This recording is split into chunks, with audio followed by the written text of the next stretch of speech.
గుర్తు తెలియని వ్యక్తులు సన్నని బ్లేడ్లతో తనపై తన భద్రతా సిబ్బందిపై దాడులకు తెగబడుతున్నారని జనసేన అధినేత పవన్ కళ్యాణ్ అన్నారు. తాను రోజుకు కనీసం 200 మందికి పైగా వ్యక్తులతో ఫోటోలు దిగుతానని ఆయన అన్నారు. ఫోటోల నెపంతో కొంతమంది కిరాయి మూకలు దాడులకు దిగుతున్నారని పవన్ చెప్పుకొచ్చారు. ప్రత్యర్థి పార్టీ పన్నాగాలు తెలుసు కాబట్టి మనం జాగ్రత్తగా ఉండాలన్నారు పవన్ కళ్యాణ్. అందుకే కొన్ని సందర్భాల్లో ప్రోటోకాల్ పాటించాల్సి వస్తుందని ఆయన వివరించారు. అయితే తాను తనను కలిసే వారందరితో ఫోటోలు దిగడానికి సిద్ధంగానే ఉన్నానని వివరణ ఇచ్చారు పవన్. రోజుకి ఒక 200 మందికి పిల్లల్ని నేను కూర్చోబెట్టి ఉదయకి పొద్దునే చెప్దాం అనుకుంటున్నా. మన కమిటీ కూడా ఈ కొద్ది సంవత్సరాల్లో లేదు ఇక్కడ కూర్చొని పాప మీరు అందరూ నలిగిపోతారు, మీరు రావాలని ఉంది కానీ మీరు రాలేకపోతున్నారు. నేను కనీసం రోజుకి ఒక 200 మందికి పిలిచి నేను ఫొటోస్ ఇస్తాను. నేను కూర్చోబెట్టి ఉదయకి పొద్దునే చెప్దాం అనుకుంటున్నా. మన కమిటీ కూడా హన్మకొండ కేఎల్ఎన్ కన్వెన్షన్లో బీఆర్ఎస్ కార్యకర్తలు సమావేశం నిర్వహించారు. ఈ సమావేశంలో మాజీ మంత్రులు హరీష్ రావు, ఎర్రబెల్లి, మాజీ చీఫ్ విప్ దాస్యం వినయ్ భాస్కర్ పాల్గొన్నారు. మాజీ మంత్రి ఎమ్మెల్యే కడియం శ్రీహరిపై హరీష్ రావు ఫైర్ అయ్యారు. బీఆర్ఎస్ పార్టీకి కడియం ద్రోహం చేశారని సీరియస్ అయ్యారు. ఎందుకు పార్టీ మారారో ఆయన చెప్పాలని డిమాండ్ చేశారు. కడియం శ్రీహరికి నీతి నిజాయితీ లేదని ఆగ్రహం వ్యక్తం చేశారు. దమ్ముంటే ఎమ్మెల్యే పదవికి కడియం శ్రీహరి రాజీనామా చేయాలన్నారు. కడియం శ్రీహరి వెళ్లిపోయాక పార్టీ ఎక్కువ జోష్ కనిపిస్తుందన్నారు. కేసీఆర్ నాయకత్వంలో మళ్లీ బీఆర్ఎస్ ప్రభుత్వం వస్తుందని ధీమా వ్యక్తం చేశారు హరీష్ రావు. మా అందరితో సమావేశాలు పోయిన తర్వాత పార్టీలో జోష్ ఎక్కువ కనబడతా ఉంది, కసి ఎక్కువ కనబడతా ఉంది. ఆనాడు స్టేషన్ గన్పూర్ ఉప ఎన్నికల్లో నేను పనిచేసినప్పుడు ఎంత ఉత్సాహం కనబడ్డదో ఇలా మీ అందరిలో కూడా ఇలా పార్టీకి ద్రోహం చేసిండు. ఈ పార్టీకి ద్రోహం చేసిన కడియం శ్రీహరి గారికి గట్టిగా గుణపాఠం చెప్పాలనే కసి ఇలా ప్రతి కార్యకర్తలో కూడా కనపడతా ఉంది. ఎందుకంటే ఆయన గారు టికెట్ తీసుకొని మా అందరితో సమావేశాలు పెట్టించి నీకు ఉప ముఖ్యమంత్రిగా, ఎంపీగా, 2 సార్లు ఎమ్మెల్సీగా, ఎమ్మెల్యేగా నీకు అవకాశం ఇచ్చింది. నిజానికి నువ్వు జీవితాంతం పార్టీకి రుణపడి ఉన్నా కూడా నువ్వు తక్కువే. ఎందుకంటే నీకు అన్ని అవకాశాలు ఇవాళ ఈ పార్టీ కల్పించి మిమ్మల్ని గౌరవించింది ఈ పార్టీ. నువ్వే మాట్లాడినావు చాలా సందర్భాల్లో, నేను పార్టీ మారేదే లేదు, నేను ఈ పార్టీలోనే ఉంటా అని ఎన్నిసార్లు ఇవాళ సీఎం గారు చెప్పిండ్రు. కొన్ని టీవీ ఇంటర్వ్యూలోనైతే అవసరమైతే రాజకీయాల నుంచి విరమించుకుంటే తప్ప నేను పార్టీ మారనని చెప్పినావు. మరి అలా ఎందుకు మారినవో సమాధానం చెప్పాల్సినటువంటి అవసరం ఇవాళ సీఆర్ గారి మీద ఉంది. నిజంగా నీకు నీతి నిజాయితీ ఉంటే మీరెప్పుడు రాజకీయ విలువల గురించి మాట్లాడతారు, నైతిక విలువల గురించి మాట్లాడతారు. మీరు మాట్లాడే మాటల్లో నిజం ఉంటే ఈ పార్టీ ద్వారా వచ్చిన ఎమ్మెల్యే పదవికి తక్షణమే రాజీనామా చేయాలని చెప్పి నేను డిమాండ్ చేస్తా ఉన్నా. నైతిక విలువలు అనేటువంటివి ఉంటే, మీరు మాట్లాడే మాటల్లో నిజం ఉంటే ముందు పార్టీ ద్వారా వచ్చిన పదవికి రాజీనామా చేయండి. నువ్వు ఈ పార్టీ ద్వారా వచ్చిన పదవి పట్టుకొని అసలు మీరు ఈ వయసులో ఎట్లా కండువా కప్పుకుంటారో నేను అడుగుతా ఉన్నా. మీ అందరికి బాగానే తెలుసు, అసెంబ్లీలో మాట్లాడిండు, బయట మాట్లాడిండు సీఆర్ గారు. మన తెలంగాణ భవన్లో పార్లమెంటరీ పార్టీ మీటింగ్లో కూడా మీరు అందరు విన్నారు. ఏమన్నాడు? రేవంత్ రెడ్డి గారు సెక్రటరియట్లో లంకె బిందెలు లేవంటుండు. లంకె బిందెలు సెక్రటరియట్లు ఉంటాయా, యాడుంటాయా అన్నాడు. లంకె బిందెలు ఎవరు ఎత్తుకుతారు అన్నాడు. అర్ధరాత్రి కూడా దొంగలు లంకె బిందెలు ఎత్తుకుతారు, రేవంత్ రెడ్డికి అలవాటు ఉన్నట్టున్నది అని మాట్లాడిండే లేదా సీఆర్ గారు? మరి ఇలా ఎవరితో కండువా కప్పించుకున్నాడు? గారు పోయిన తర్వాత పార్టీలో జోష్ ఎక్కువ కనబడతా ఉంది, కసి ఎక్కువ కనబడతా ఉంది. ఆనాడు వరంగల్ ప్రాంతంతో తనకు విడదీయరాని సంబంధం ఉందని ప్రజాశాంతి పార్టీ తెలంగాణ రాష్ట్ర అధ్యక్షులు సినీ నటుడు బాబుమోహన్ అన్నారు. తన మీద నమ్మకంతో వరంగల్ ఎంపీ అభ్యర్థిగా అవకాశం ఇచ్చిన పార్టీ వ్యవస్థాపకులు కేఏ పాల్కు జీవితాంతం రుణపడి ఉంటానని చెప్పారు. వరంగల్ పార్లమెంట్ ఎన్నికల్లో తాను తప్పకుండా భారీ మెజారిటీతో గెలుస్తానని, తనకు సంపూర్ణమైన నమ్మకం ఉందని ధీమా వ్యక్తం చేశారు.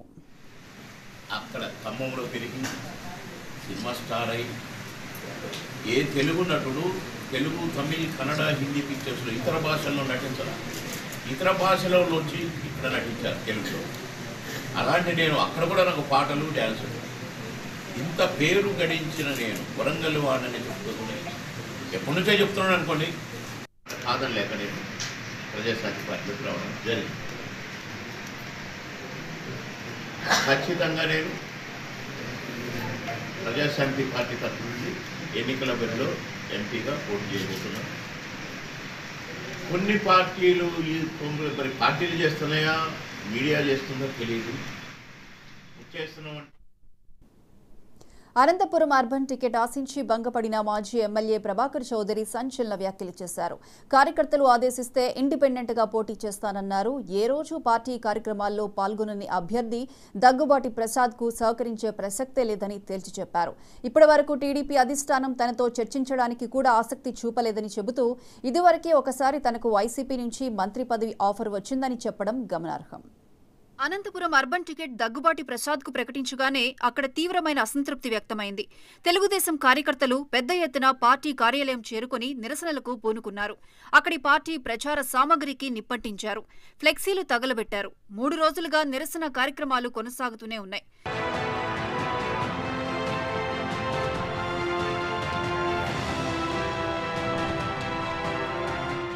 చంద్రబాబు పార్టీ టికెట్ అమ్ముకున్నారని కూడా కొందరు మహిళలు ఈ సందర్భంగా ఆరోపించారు.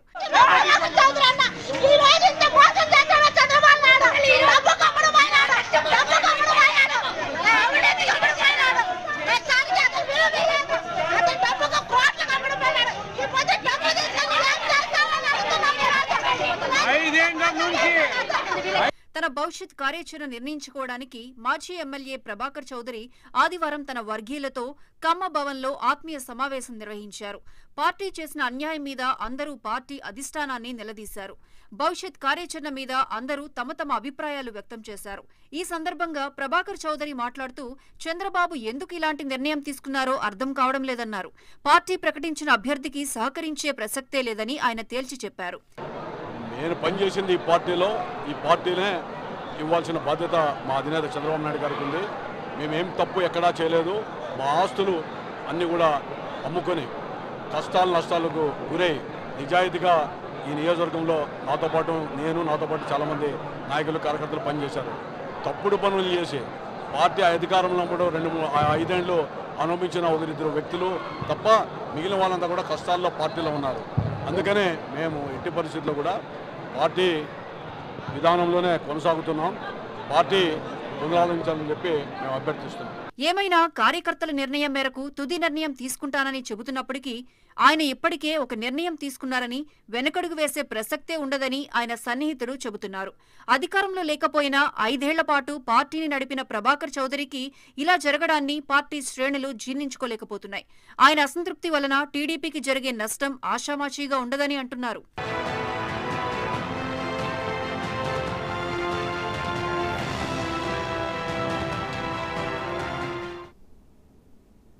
ఆంధ్ర రాష్ట్ర వ్యాప్తంగా కేవలం టీడీపీలోనే కాదు జనసేనలోనూ అసంతృప్తి నేతలు బయటపడుతున్నారు. విజయనగరంలోని రాజ్యంలో జనసేన నేతలు పార్టీ అధిష్టానం తీరుపై మండిపడుతున్నారు. పార్టీ కోసం ఎంతో కష్టపడినా తమకు ఎటువంటి న్యాయం జరగలేదంటూ ఆరోపిస్తున్నారు. రాజాం నియోజకవర్గ సీటు తనకు దక్కకపోవడంతో నియోజకవర్గ జనసేన ఇన్ఛార్జ్ రాజు తీవ్ర మనస్తాపానికి గురయ్యారు. పార్టీ కోసం తాను ఎంతో కష్టపడ్డానని, పలు కార్యక్రమాలు చేపట్టానని ఈ సందర్భంగా గుర్తు చేశారు. ఉమ్మడి అభ్యర్థి కొండ్రు మురళి జనసేన శ్రేణులను చులకనగా చూస్తున్నారని ఆరోపించారు. జనసేన పార్టీకి వచ్చిన తర్వాత నేను ఏ రోజైతే డే 1 నుండి నేను జనసేనలో వచ్చాను, ఆ రోజు నుండి ఈరోజు కార్యాలయం కానీ లేకపోతే కార్యక్రమాలన్నీ పార్టీ ఏవైతే కార్యక్రమాలు చెప్పారో ఆ కార్యక్రమాలు ఈ జిల్లాలో అత్యధికంగా మంచి కార్యక్రమాలు నేను చేయడం జరిగింది. ఈరోజు సభ్యత్వాల నుండి కూడా ఈరోజు విజయనగరం జిల్లాలో మరి సభ్యత్వాల్లో 2వ స్థానం, మొదటి స్థానం మరి ఈరోజు మన నెల్లిమర్లేం వచ్చి ఆవిడ చేస్తే ఎంతో మంది పెద్ద నాయకులు ఉన్నా సరే ఈరోజు ఒక దళిత నాయకుడిగా జన సైనికుల సపోర్ట్తో ఈరోజు జిల్లాలో నేను 2వ స్థానంలో ఉండడం జరిగింది. మరి ఇలాంటి పరిస్థితిలో నేను ఎమ్మెల్యే సీటుకి ఆశించడం తప్ప. నేను ఇంకో విధంగా నేను చెప్తున్నాను. ఈరోజు పవన్ కళ్యాణ్ గారు ఒక కాపు సామాజిక వర్గం నుండి వచ్చారు, బీసీ సామాజిక వర్గం నుండి వచ్చారు. ఈరోజు రాజాం నియోజకవర్గంలో రాష్ట్రంలో తూర్పు కాపులు అత్యధికంగా ఉన్న నియోజకవర్గం రాజాం నియోజకవర్గం. ఇలాంటి రాజాం నియోజకవర్గం పవన్ కళ్యాణ్ గారు ఎన్నుకుంటారని, అదేవిధంగా నాకు ఈ యొక్క నియోజకవర్గంతో సత్సంబంధాలు ఉన్నాయని, నేను ఎట్టి పరిస్థితుల్లో ఈ నియోజకవర్గంలో అత్యధిక మెజారిటీతో గెలుస్తానని భావించి ఆశపడి నేను ఇక్కడ సర్వీస్ చేయడం జరిగింది. కానీ ఇంతవరకు అనుకోకుండా ఈ యొక్క పొత్తులు జరగడం జరిగింది. కానీ దురదృష్టవశాత్తు మనం కాదనలేం పొత్తుల్ని. ఈరోజు ఎవరికి ఇచ్చినా సరే పార్టీ చేయాలి. కానీ ఈ పొత్తుల్లో కనీసం మేము పార్టీ కోసం మా యొక్క బయోడేటా ఇవ్వడానికి ఈరోజు పవన్ కళ్యాణ్ గారి దగ్గరికి ఎన్నోసార్లు తిరగడం జరిగింది. కానీ మధ్యలో ఉన్న వ్యక్తులు ఇంతవరకు మాకు అపాయింట్మెంట్ కూడా ఇచ్చే పరిస్థితి లేదు. మరి ఈ జనసేన పార్టీకి వచ్చిన తర్వాత నేను ఏ రోజైతే డే 1 నుండి నేను జనసేనలో వచ్చాను, ఆ రోజు నుండి ఈరోజు కార్యాలయం. ఉమ్మడి ప్రకాశం జిల్లా కందుకూరు నియోజకవర్గంలో తెలుగుదేశం ప్రచారానికి సానుకూల స్పందన కనిపిస్తోంది. ఎమ్మెల్యే అభ్యర్థి ఇంటూరు నాగేశ్వరరావు, నెల్లూరు లోక్సభ అభ్యర్థి వేమిరెడ్డి ప్రభాకర్ రెడ్డితో పాటు స్థానిక బీజేపీ, జనసేన నాయకులు కూడా ఈ ప్రచారంలో పాల్గొన్నారు. స్థానిక సమస్యల పరిష్కారానికి కృషి చేస్తామని ఈ సందర్భంగా తెలుగుదేశం అభ్యర్థులు హామీ ఇచ్చారు. ఎన్డీఏ కూటమి మాత్రమే ప్రజలకు మేలు చేయగలదని నాయకులు స్పష్టం చేశారు. ప్రచారంలో భాగంగా తెలుగుదేశం కందుకూరు అసెంబ్లీ, నెల్లూరు లోక్సభ అభ్యర్థులు కందుకూరు మండలం పలుకూరు గ్రామం సందర్శించారు. ఈ సందర్భంగా స్థానికులు వారికి ఘనస్వాగతం పలికారు. వైసీపీ ప్రభుత్వ హయాంలో కనీస సౌకర్యాలు కూడా కల్పించలేకపోయారని ఎమ్మెల్యే అభ్యర్థి ఇంటూరి నాగేశ్వరరావు విమర్శించారు. కనిగిరిలో చెల్లక కందుకూరు వచ్చారంటూ వైసీపీ అభ్యర్థి మీద సెటైర్లు వేశారు.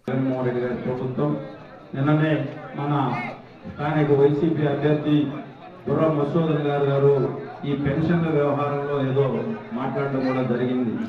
మీరందరూ కూడా ఎలక్షన్ కోడ్ రాగానే వ్యవస్థలన్నీ కూడా ఈసీ కంట్రోల్లోకి వెళ్తాయని చెప్పి అది కూడా తెలియకుండా మాట్లాడుతూ ఉన్నాడు మన స్థానిక వైసీపీ అభ్యర్థి. ఇవన్నీ కూడా ఊరక బురదగాళ్ళు కాదు.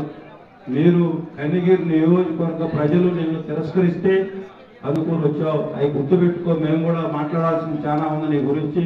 ఇక్కడ ఈ నియోజకవర్గ ప్రజలు నైబర్ నియోజకవర్గం కనిగిరి నియోజకవర్గం, అక్కడ నువ్వు ఏమేమి ఘనకార్యాలు చేసావో మా అందరికీ తెలుసు. కానీ కూడా మేము పర్సనల్ గా మాట్లాడకూడదనే ఉద్దేశంతో మాట్లాడలేదు.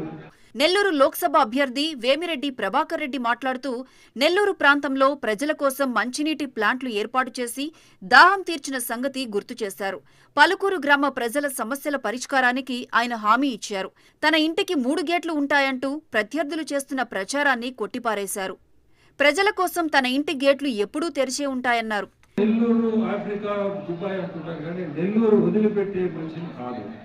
అతను ఢిల్లీ నుంచి ఇంపోర్ట్ అయ్యాడు, రేపు ఎక్స్పోర్ట్ అవుతాడు. సో ఒక్కటి గుర్తుపెట్టుకోవాలి, నేను మీ అందరికీ చెప్పేది, నేను నెల్లూరులో ఉండే మనిషి, మీ అందుబాటులో ఉండే మనిషి. ఎప్పుడు కూడా ఎవరు వచ్చినా మా సైడ్ నుంచి ఎప్పుడు కూడా ఇబ్బంది ఉండదు. మీరు నాగేశ్వరరావు గారిని కూడా అడగండి. ఈ మధ్య కాలంలో ఎప్పుడు వచ్చినా మేము ఏదన్నా ఇబ్బంది పెట్టి కొత్త ఏదో 4 గేట్లు ఉంటాయని రకరకాల కామెంట్స్. 4 గేట్లు ఉండవు, ఏమి ఉండవు. నేరుగా రావచ్చు నా దగ్గరికి. ఎప్పుడు కూడా అటువంటి ఇబ్బందులు ఉండవు. ఎన్డీఏ గెలుపు వలన కేంద్ర నిధులు కూడా వస్తాయి కనుక అన్ని రకాలుగా అభివృద్ధి సాధ్యమవుతుందని ఈ సందర్భంగా వేమిరెడ్డి ప్రస్తావించారు. ఎందుకంటే మనం ఈరోజు ఎన్డీఏ ప్రభుత్వంలో భాగస్వామ్యం. సో ఫండ్స్ కి సమస్య ఉండదు. ఈరోజు మనకి బీజేపీ అనుకుంది, బీజేపీ జనసేన కలవడం మనతో మనకి అన్ని విధాలా మనకి కూడా సెంట్రల్ గవర్నమెంట్ నుంచి మనకి సహాయం ఉంటుంది. ఫండ్స్ ప్రాబ్లం ఉండదు. సో ఇటువంటి విలేజెస్ ని మనం తప్పకుండా ప్రయారిటీ మీద తీసుకొని ఫండ్స్ తెచ్చుకొని ఈ ఊరికి మనం చేయగలిగింది ముందు నీటి సమస్య ఎప్పుడైతే చేస్తాం. నెల్లూరు లోక్సభ వైసీపీ అభ్యర్థి విజయసాయిరెడ్డి మీద పరోక్షంగా వ్యాఖ్యానిస్తూ తాను ఢిల్లీ నుంచి తాత్కాలికంగా వచ్చిన వాడిని కాదని, ప్రజలకు అందుబాటులో నెల్లూరులోనే ఉంటానని చెప్పారు. తెలుగుదేశం పార్టీని గెలిపించాలని విజ్ఞప్తి చేశారు. బుక్కపట్నంలో జాతీయ ఉపాధి హామీ పథకం క్షేత్ర సహాయకుడు ఎన్నికల నిబంధనలు ఉల్లంఘించారు. పుట్టపర్తి నియోజకవర్గం నల్లమాడలో హిందూపురం వైసీపీ ఎంపీ అభ్యర్థి బోయ శాంతమ్మ ఎన్నికల ప్రచారం నిర్వహించారు. ఆ ప్రచారంలో వైసీపీ సిద్ధం బోర్డును జేబుకు వేసుకుని ఫీల్డ్ అసిస్టెంట్ తిరిగారు. మండల అధికారులు ఎన్నికల నియమావళికి విరుద్ధంగా ఎవరూ ప్రవర్తించరాదని ఇప్పటికీ ఆదేశాలు జారీ చేశారు. అయినప్పటికీ వారి ఆదేశాలను కొంతమంది తుంగలో తొక్కుతున్నారని ప్రతిపక్ష నేతలు మండిపడుతున్నారు. ఇక దీనిపై ప్రతిపక్ష నాయకులు, స్థానికులు పలు విమర్శలు చేస్తున్నారు.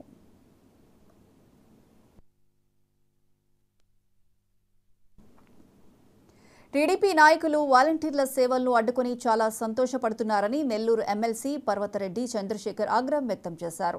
ముఖ్యమంత్రి జగన్ను మాజీ మంత్రి నారాయణ సైకో అని అమర్యాదగా మాట్లాడారని అన్నారు. తాను మాట్లాడే మాటలన్నీ అబద్ధపు మాటలని, నెల్లూరును తానే అభివృద్ధి చేస్తారన్న మాటలే నారాయణ అబద్ధపు మాటలకు నిదర్శనమన్నారు. నేను వాస్తవాలే తెలియజేశాను. నారాయణ గారి మీద ఒక ప్రెస్ మీట్ పెట్టి ఆయన ఏదైతే అభివృద్ధి చేశాను అనే అబద్ధం మోసపు మాటలు చెప్తున్నారో దాని గురించి నేను మీ ద్వారా ప్రజలందరికీ కూడా వివరించడం జరిగింది. నేను చెప్తున్నాను, ఆ రోజు చెప్పినటువంటి ప్రతి మాట కూడా నేను వాస్తవాలే తెలియజేశాను. కానీ నారాయణ గారు ఒకే రోజు సుమారుగా 8 మంది దగ్గర ప్రెస్ మీట్లు పెట్టించి నన్ను నోటుకు వచ్చినట్టు తిట్టించారు. నేను నారాయణ గారిని ఒకటే అడుగుతా ఉన్నాను, మిమ్మల్ని నేను చాలా గౌరవంగా సంబోధిస్తున్నాను, చాలా గౌరవంగా కూడా మాట్లాడుతున్నాను. మీకు అర్హత లేకపోయినా గౌరవ ముఖ్యమంత్రి గారిని నోటుకొచ్చినట్టు మాట్లాడుతున్నారు. రాక్షసుడని, సైకో అని మీకు నోటికి ఎంత వస్తే అంత మాట్లాడుతున్నారు. అయినా కూడా మేమెవ్వరం కూడా మిమ్మల్ని పల్లెత్తు మాట మాట్లాడి తిట్టట్లేదు. కానీ నేను మిమ్మల్ని మీరు చేసినటువంటి అబద్ధపు ప్రచారాలు ఏవైతే ఉన్నాయో అంకెలతో సహా మీకు నేను వాస్తవాలు తెలియచేస్తే మీరు నోటుకొచ్చినట్టు తిట్టిస్తున్నారంటే మీ సంస్కారం, మీ సంస్కృతి అర్థమవుతుంది ప్రజలందరికీ కూడా. మీ ఒరిజినాలిటీ ఈరోజు నెల్లూరు ప్రజలు అర్థం చేసుకుంటున్నారు. మీలో లోపల ఉన్నటువంటి అపరిచితుడు ఎలా ఉంటాడు అన్నది ప్రజలందరూ కూడా చూస్తున్నారు. ఏంటి అంత అవసరం, అంత అహంకారం ఏంటి? ఏం మాట్లాడాను? ఒకవేళ నేను మాట్లాడితే పలానాది తప్పుందని చెప్పండి. నెల్లూరు ప్రజలు ఈ సంస్కృతిని నచ్చరు అని నేను మీకు తెలియజేస్తా ఉన్నాను. నారాయణ గారి మీద ఒక ప్రెస్ మీట్ పెట్టి ఆయన ఏదైతే అభివృద్ధి చేస్తారు, ప్రజలకు చేదోడు వాదోడుగా ఉండే అనేక వ్యవస్థలను సీఎం జగన్ తీసుకురావడం వల్ల ప్రజలు ఆయన గుండెల్లో పెట్టుకుని పూజిస్తున్నారని రాయచోటి ఎమ్మెల్యే గడికోట శ్రీకాంత్ అన్నారు. వాలంటరీ వ్యవస్థ ప్రజలకు ఎంతో సేవ చేస్తున్నారని ఆయన తెలిపారు. అటువంటి వ్యవస్థను ఉగ్రవాదులని, హ్యూమన్ ట్రాఫికింగ్ చేస్తారని వారి మనసులను టీడీపీ, జనసేన నేతలు గాయపరుస్తున్నారని శ్రీకాంత్ ఆవేదన వ్యక్తం చేశారు. పెన్షన్ ఎప్పుడు వస్తుంది అని చెప్పి ఎదురు చూస్తూ ఆ పెన్షన్ డబ్బులు వస్తే చిరంగడి వాడికి కానీ మాతర్లకు కానీ ఉపయోగపడేది. 1వ తేదీ మేము అందరికీ ఇచ్చుకునేటువంటి వాళ్ళం. ఆ పరిస్థితి లేకుండా చేశాడు అని చెప్పి వేలాది మంది అవ్వాతాతలు బాధపడుతున్నారు. ఎందుకు ఈ వివక్ష? పేద ప్రజలకు చేసేటప్పుడు సంతోషపడాలి కానీ ఈర్ష్య పడకూడదు. మీకు అధికారం ఉన్నప్పుడు ఇలాంటివన్నీ చేసి ఉండొచ్చు కదా, అప్పుడు చేయలేకపోగా ఇప్పుడు మంచి పేరు వస్తుందన్న ఉద్దేశంతో ఇలాగ కోర్టులకు వెళ్ళి స్టేలు తీసుకురావడం అన్నటువంటిది దురదృష్టకరం. ఈరోజు నిమ్మగడ్డ అన్నటువంటి ఒక చంద్రబాబు నాయుడు కోవర్టు ద్వారా కోర్టులో పిటిషన్ వేయించి పెన్షన్ వాలంటీర్లు ఇవ్వకూడదు అని చెప్పి ఒక ఆర్డర్ తీసుకురావడం వలన ఎంతో నిరుత్సాహంగా ఉన్నారు ప్రజలు. సత్యసాయి జిల్లా హిందూపురం మున్సిపల్ కార్యాలయంలో కాంట్రాక్టర్లు ఆందోళన చేశారు. చేసిన పనులకు సంవత్సరాలు గడిచినా బిల్లులు మంజూరు చేయడం లేదు. అధికారులు నిర్లక్ష్యం వహిస్తున్నారని కాంట్రాక్టర్లు మండిపడ్డారు. కాంట్రాక్టర్ల ఆందోళనలో అకౌంట్ సెక్షన్లో ఫర్నిచర్స్, అద్దాలు ధ్వంసమయ్యాయి. కార్యాలయం వద్ద చాలాసేపు ఉద్రిక్త వాతావరణం నెలకొంది. విషయం తెలుసుకున్న మున్సిపల్ కమిషనర్ శ్రీకాంత్ అక్కడికి చేరుకుని కాంట్రాక్టర్లకు సర్ది చెప్పే ప్రయత్నం చేశారు. అకౌంట్ సెక్షన్లో ఫర్నిచర్ ధ్వంసం చేసిన వారిపైన పోలీసులకు ఫిర్యాదు చేస్తానని శ్రీకాంత్ తెలిపారు.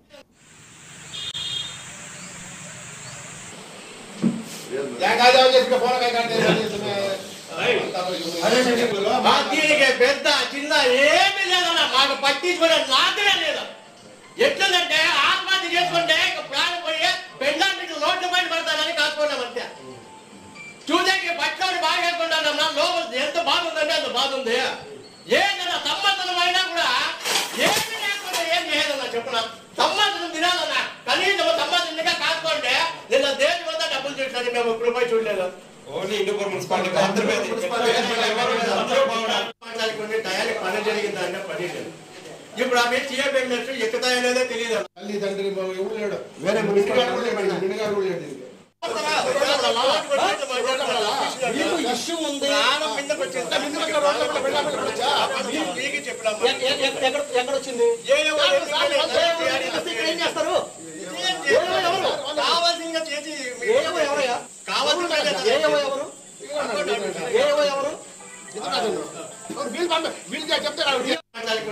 పని జరిగిందంటే పని లేదు. ఇప్పుడు ఆమె సీఎం వెళ్ళినట్టు ఎక్కుతాయో లేదో తెలియదు. సిఎఫ్ఎంఎస్ అనేది ఈ ఇయర్ కి క్లోజ్ అవ్వడం జరిగింది. సో 1 వీక్ తర్వాత ఓపెన్ అవుతుంది. దాని తర్వాత మేము బిల్లులు పెడతామని చెప్పేసి కూడా చెప్పడం జరిగింది. బట్ ఇవాళ వాళ్ళు అకస్మాత్తుగా ఇక్కడ ఈ ఆడిట్ అకౌంట్ సెక్షన్ ఏదైతే ఉందో అకౌంట్ సెక్షన్ దానిపైన వచ్చి దాంట్లో ఈ సిస్టంలో అట్లాగే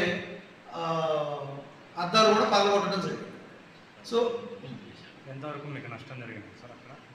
సో అది ప్రెసెంట్ అయితే నష్టం ఎంత జరిగింది అనేది మేము అంచనా వేస్తున్నాము. అది ఒక కంప్లైంట్ లెటర్ కూడా తీసుకొని మేము పోలీస్ స్టేషన్లో కంప్లైంట్ పెట్టబోతున్నాం. సిఎఫ్ఎంఎస్ అనేది అల్లూరి జిల్లాలో 9 నాటు తుపాకులను స్వాధీనం చేసుకున్నామని రంపచోడవరం సీఐ వాస వెంకటేశ్వరరావు తెలిపారు. పోలీస్ శాఖ ఆదేశాల మేరకు దేవీపట్నం పోలీస్ స్టేషన్లో ఇప్పటివరకు 9 అక్రమ నాటు తుపాకులు అప్పగించారని చెప్పారు.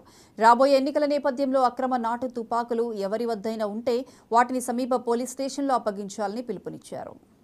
జిల్లా ఎస్పీ తుహిన్ సిన్హా ఐపీఎస్ వారి ఆదేశాల మేరకు Rampachodavaram additional SP Jagadish Adahalli IPS వారి పర్యవేక్షణలో Rampachodavaram circle Devipatnam police station లిమిట్స్లో 4 కంట్రీ మేడ్ వెపన్స్ని సీజ్ చేయడం జరిగింది. ఈ వెపన్స్ ఎవరైతే ఓనర్స్ ఉన్నారో వాళ్ళు వాలంటీర్గా మాకు అప్పచెప్పడం జరిగింది. దీని ప్రకారంగా ఇంకా ఎవరైనా ఈ దేవీపట్నం పిఎస్ లిమిట్స్లో వెపన్స్ ఉంటే వారు స్వచ్ఛందంగా తీసుకొచ్చి పోలీస్ స్టేషన్లో అప్పగించవలసిందిగా పోలీసు వారు విజ్ఞప్తి చేయడం జరుగుతుంది. లేని ఎడల వారి మీద తర్వాత మేము సీజ్ చేస్తే ఆర్మ్స్ యాక్ట్ ప్రకారంగా అదేవిధంగా క్రిమినల్ యాక్ట్స్ ప్రకారంగా కూడా వాళ్ళ మీద కేసు నమోదు చేసి చర్యలు తీసుకోవడం జరుగుతుంది. అదేవిధంగా మీ గ్రామంలో ఎవరి దగ్గరైనా సరే ఇటువంటి కంట్రీ మేడ్ వెపన్స్ ఉంటే మాకు సమాచారం ఇస్తే వాళ్ళ యొక్క పేర్లని మేము గోప్యంగా ఉంచడం జరుగుతుంది, వాళ్ళకి రివార్డ్ ఇవ్వడం జరుగుతుంది. కాబట్టి పోలీసు వారికి సహకరించవలసిందిగా కోరుతున్నాం. రామరాజు జిల్లా ఎస్పీ తుహిన్ సిన్హా ఐపీఎస్ వారి ఆదేశాల మేరకు లిక్కర్ స్కామ్ కేసులో అరెస్ట్ అయిన ఢిల్లీ సీఎం కేజ్రీవాల్ ఈడీ కస్టడీలో నుంచి ప్రభుత్వ సంబంధిత ఆదేశాలను జారీ చేయడాన్ని ఆపాలంటూ సుర్జిత్ సింగ్ అనే వ్యక్తి ఢిల్లీ హైకోర్టులో ప్రజా ప్రయోజన వ్యాజ్యం దాఖలు చేశారు. దీన్ని విచారించిన న్యాయస్థానం కేజ్రీవాల్ కేసును విచారిస్తున్న దిగువ కోర్టు దృష్టికి ఈ విషయాన్ని తీసుకువెళ్లాలని ఈడీకి సూచించింది. కేజ్రీవాల్కు ఈడీ కస్టడీలో కంప్యూటర్, ప్రింటర్, ఇతర పరికరాలకు అందిస్తున్నారంటూ పిటిషనర్ చేసిన ఆరోపణను ఈడీ తరపు న్యాయవాది ఖండించారు. అలాంటి వసతులేవీ తాము కేజ్రీవాల్ కల్పించడం లేదని కోర్టుకు తెలిపారు.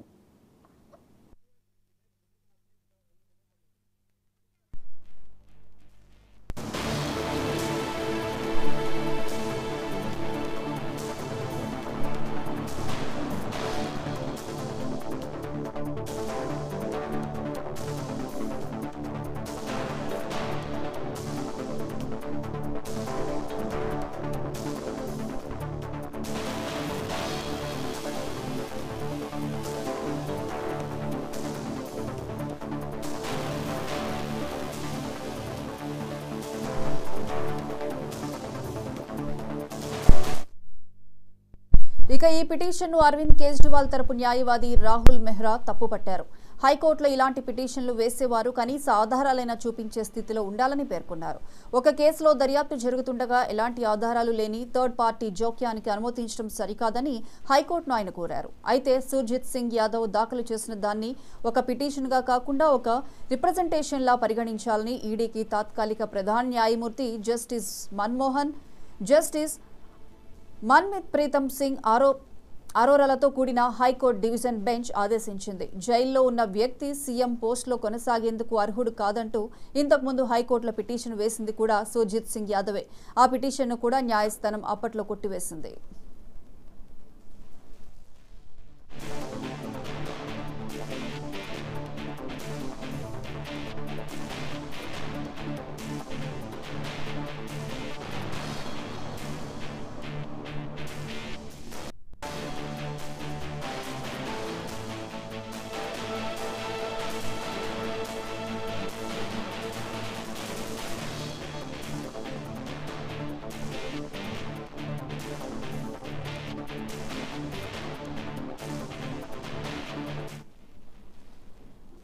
టీడీపీ అధినేత చంద్రబాబు ఇసుక ర్యాంప్ కార్మికుల పొట్ట కొడుతున్నారని కొత్తపేట ఎమ్మెల్యే చీర్ల జగ్గిరెడ్డి ఆగ్రహం వ్యక్తం చేశారు. ఎన్నికల కోడ్ అమల్లో ఉంటే కూలీల పొట్ట కొడతారా అంటూ ఆయన ప్రశ్నించారు.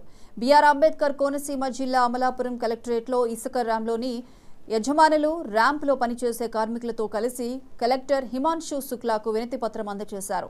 నిబంధనలకు లోబడి ఇసుక ర్యాంపులు నిర్వహించేలా చర్యలు తీసుకోవాలని జగ్గిరెడ్డి కోరారు.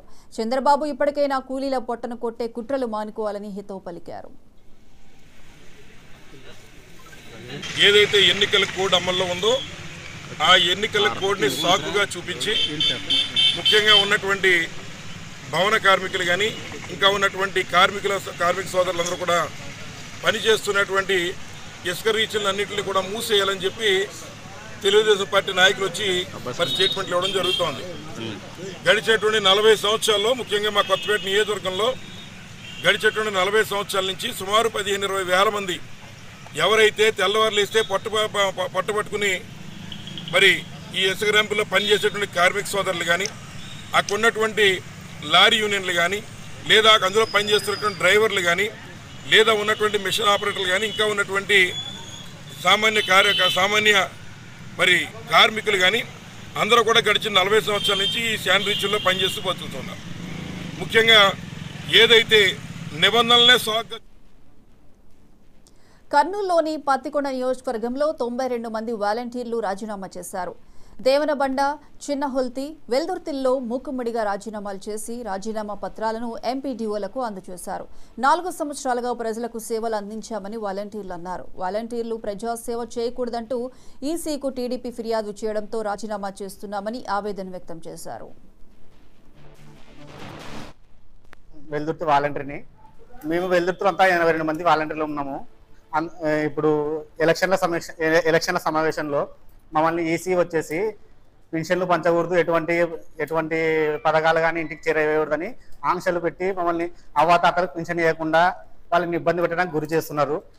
అందుకని మేము అది సహించక మేము ఎక్కిందే ప్రజల సేవ చేయడానికి, అటువంటి వాళ్ళని మళ్ళీ వద్దు అని చెప్పి సోమరులు చేయడానికి మమ్మల్ని అవ్వాతాతలు మళ్ళీ కష్టపెట్టడానికి అదే ఇంతకి పూర్వం ఉన్న 14 ఏళ్ళ గవర్నమెంట్లో చంద్రబాబు ఎటువైతే చేసినాడో పెన్షన్లు ఇంటింటికి ఇవ్వకుండా ఆఫీసుల కాటికి పడిగాపులు కాస్తూ కూర్చోబెట్టి వాళ్ళని నానా ఇబ్బందులు పెట్టి ఆకలి దప్పిక గురి చేశాడో అటువంటి దాన్ని కోట జగన్మోహన్ రెడ్డిని విమర్శిస్తూ చంద్రబాబు నాయుడు మమ్మల్ని తీసేయాలి, ఉండకూడదు వాలంటీర్లు అన్నారు. అందుకు గాను మేము చంద్రబాబు నాయుడుకి వ్యతిరేకంగా వెల్దుర్తిలో 82 మంది వాలంటీర్లు ఉన్నాము. అందులో 77 మంది మేము రాజీనామా చేస్తాం. Right, TV bulletin update.